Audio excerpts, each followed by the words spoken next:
नमस्कार मित्रों।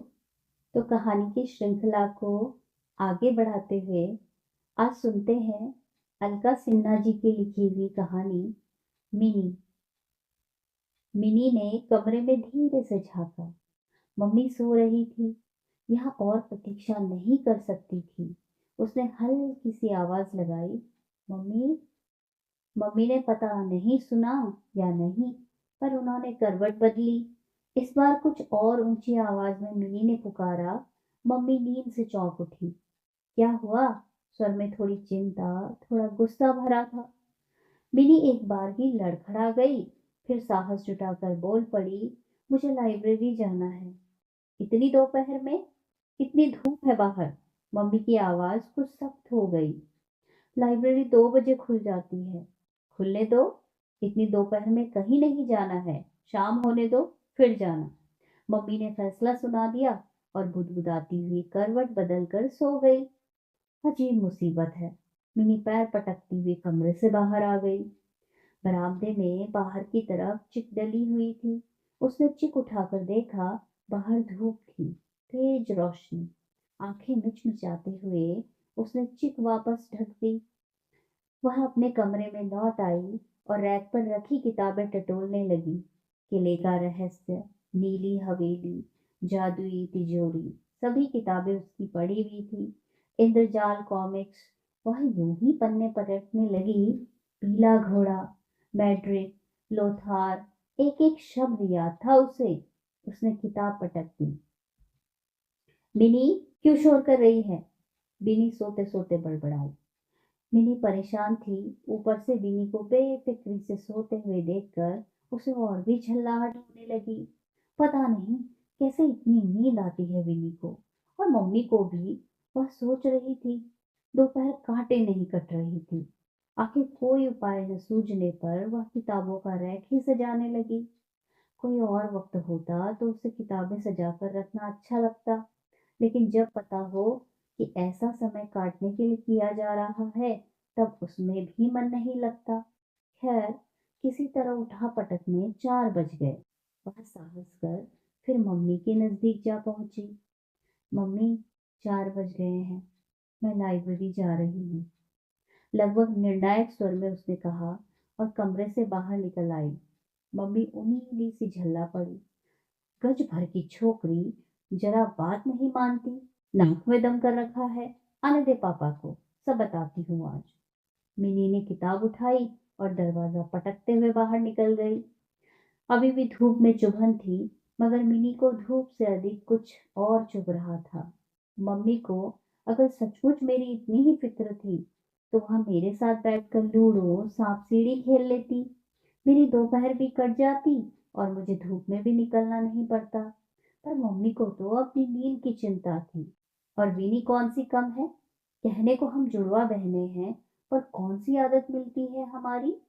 मम्मी की लाडली बेटी विनी, जैसे मम्मी कहेगी वैसे ही करेगी। स्कूल से आई और सो गई, जैसे पढ़ाई करके नहीं, पहाड़ तोड़कर आई हो। मार्केट के बीच में ऊपर लाइब्रेरी थी। मिनी सीढ़ियां चढ़ गई। लाइब्रेरी में भीड़ नहीं थी। जिस लाइब्रेरी में आने की उसे इतनी व्यग्रता थी, वहां पहुंचने पर उसमें कोई उत्साह नहीं रह गया था। उसने अपनी किताब लौटाई और 2-4 किताबों में से ही कहानी की कोई किताब छांट ली। किताब लेकर वह नीचे उतर आई। मन में अजीब सी उधेड़पुन थी। मार्केट पार सड़क की बाईं ओर जलजीरे वाला अपने मटके पर पानी के छींटे मारता घुंघरू छनका रहा था, जबकि दाईं ओर पेड़ की छाया में रंग बिरंगी बोतलें लिए शरबत वाला बैठा था। बर्फ घिसकर गोला बनाता, उसमें कोई शरबत डालता, गोले का रंग लाल हो जाता। मिनी को महसूस हुआ उसे प्यास लग रही है, पर पास में पैसे नहीं थे। मम्मी ने कभी उसे दी ही नहीं पॉकेट मनी। उसने एक आध बार मांगी भी, पर अकेले उसके मांगने से क्या होता। वह थी ना मम्मी की भगत विनी। उसे तो कभी जरूरत ही महसूस नहीं हुई पॉकेट मनी की, इसलिए उसकी जरूरत भी खारिज कर दी गई। मिनी आज बहुत आहत महसूस कर रही थी। उसे लग रहा था जैसे किसी को उसकी परवाह ही नहीं है। जाने किस धुन में वह दाईं ओर शरबत वाले की तरफ मुड़ गई। घर जाने के लिए उसे बीच से निकलना था, पर बस मन ही नहीं हुआ घर की ओर जाने का। क्या हुआ जो थोड़ी देर से ही पहुंचेगी, तो वैसे भी किसे इंतजार है उसके लौटने का। मन में अजीब सी धुकधुकी उठी, पर फिर झटक दिया। उस अनजान सड़क से बतियाती चल पड़ी। सब मस्त हैं अपने अपने में। विनी बहुत है उनकी आशाओं को पूरा करने के लिए। मम्मी की हर बात मानती रानी बेटी। मिनी का पैर अचानक ही एक नुकीले पत्थर से जा टकराया। हल्की सी चीख निकल गई, पर अगले ही पल लगा मन में लगी चोट ज्यादा कष्टप्रद थी। मिनी ने सिर उठाकर देखा, उसकी दाईं ओर कतार से कोठियां बनी थी, एक से एक आलीशान भव्य। बाईं ओर सरकारी मकान थे, प्लास्टर झड़े उपेक्षित से। उसे लगा दाईं ओर बिनी खड़ी है और बाईं ओर वह खुद। कितनी साइड लेते हैं मम्मी पापा उसकी। मिनी सोचने लगी, उस दिन पापा 2 लंच बॉक्स लाए थे। मिनी ने अपनी पसंद का लाल टिफिन बॉक्स ले लिया। बस, फिर क्या था। विनी ने ऐसा बेचारा सा मुंह बनाया जैसे उसके हिस्से का कुछ छीन लिया हो। और मम्मी ने भी उसे यूं समझाया जैसे बिनी ने लाल रंग का डिब्बा नहीं, दुनिया त्याग दी हो उसके लिए। मिनी ने साथ वाले मकान के हेस के पत्ते तोड़ लिए और उन्हें मसल डाला। नहीं जाना मुझे घर, उसने तय कर लिया। पापा भी विनी को ही ज्यादा प्यार करते हैं। मिनी की आंखें डबडबा गई।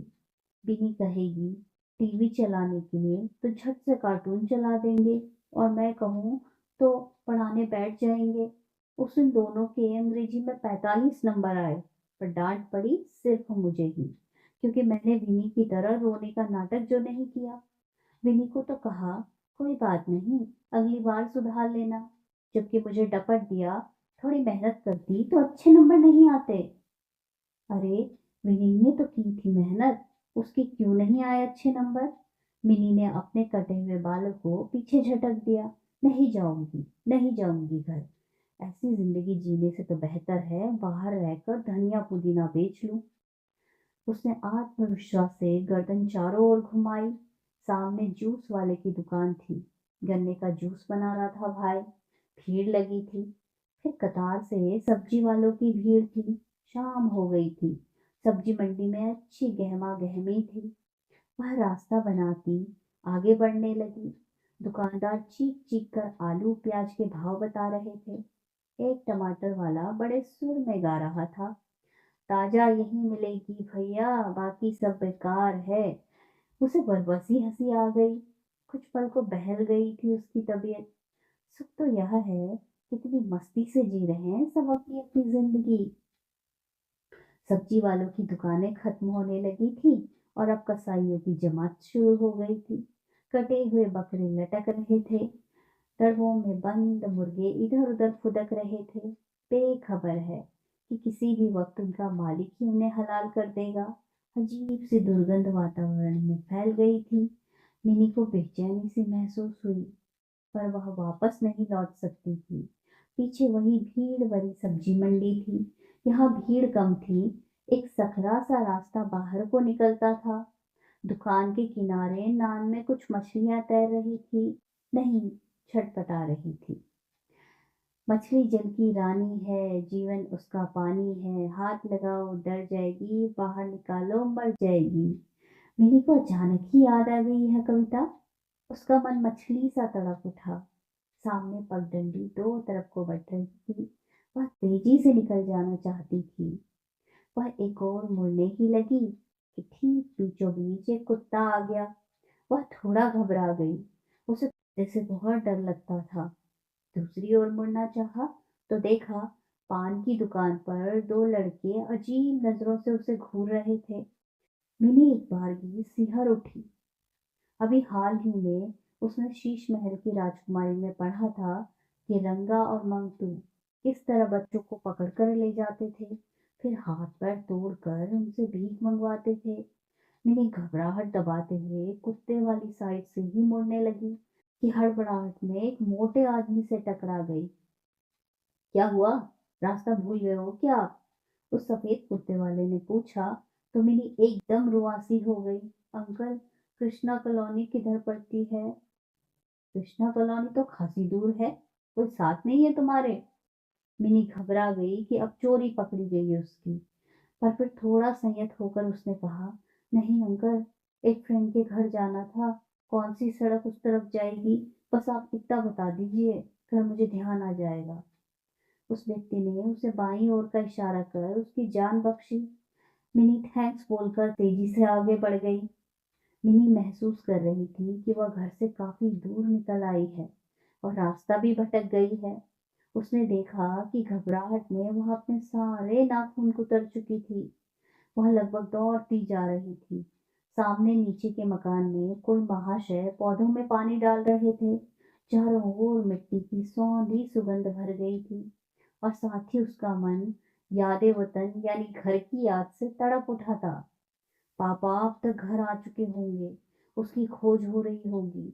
मम्मी ने तो शिकायतों की झड़ी लगा रखी होगी। कहना तो मानती नहीं, न लाख मना किया मगर धूप में ही लाइब्रेरी चली गई। वह फिर दोराहे पर खड़ी थी। एक भी पल गवाए बिना उसने पौधों में पानी डाल रहे व्यक्ति से पूछ लिया कृष्णा कॉलोनी का रास्ता।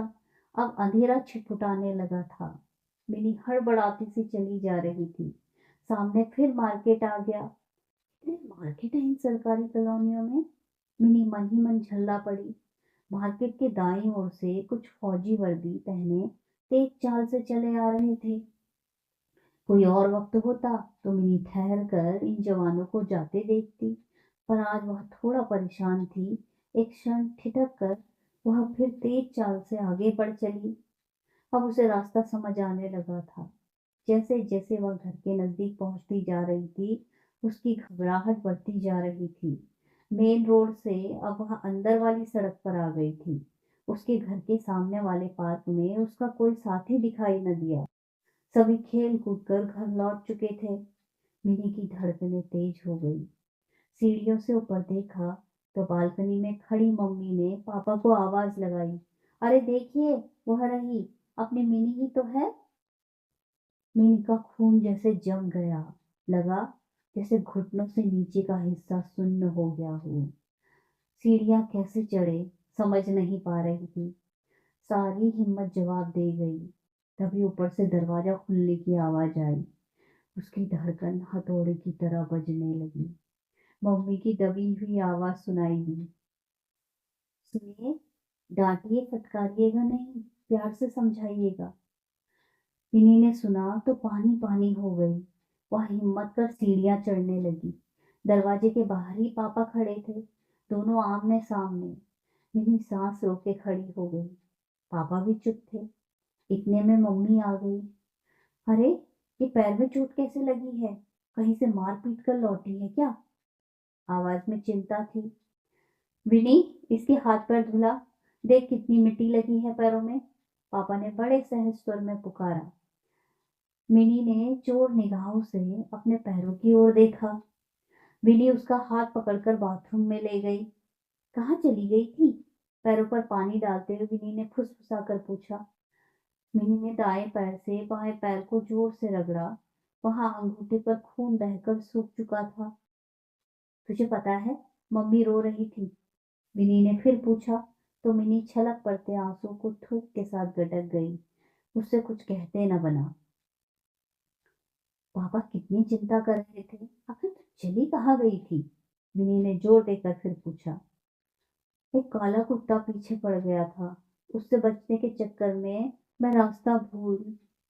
मिनी से कुछ कहते नहीं बन पा रहा था। बाथरूम के बाहर पापा तौलिया लिए खड़े थे। लो, मुंह पोछो और खाना खाने बैठो, सबको तेज भूख लगी है। मिनी ने नजर उठाकर पापा की ओर देखा। आवाज सहज, किंतु चेहरे पर चिंता की व्याकुल लकीरों के निशान अब भी दिखाई पड़ रहे थे। मिनी की आंखें छल छलाई। उसने झट पापा के हाथों से तौलिया छीना और मुंह छुपाकर रो पड़ी। तो धन्यवाद मित्रों।